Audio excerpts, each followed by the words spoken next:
আপনারা কি কখনো ভেবে দেখেছেন বিদ্যা ও শিল্পের দেবী সরস্বতী সবসময় কেন সাদা কাপড় পরেন? কেন তিনি লাল বা নীল বস্ত্র পরেন না? সনাতন ধর্মে সাদা রং হল সত্যগুণের প্রতীক। সাদা মানেই পবিত্রতা, শান্তি এবং স্বচ্ছতা। জ্ঞানও ঠিক তেমনি, যা মানুষের মনের সব অন্ধকার বা তামসিকতা দূর করে দেয়। পৌরাণিক কাহিনী অনুসারে সরস্বতী হলেন শুদ্ধ জ্ঞানের দেবী।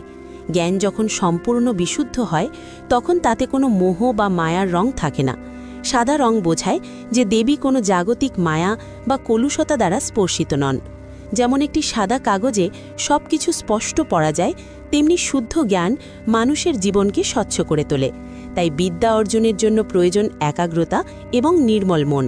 দেবীর এই সাদা বস্ত্র আমাদের শেখায় জ্ঞানের পথ হল সত্য ও পবিত্রতার পথ।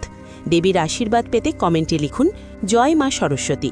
এমন আরও পৌরাণিক তথ্য জানতে আমাদের সাথেই থাকুন।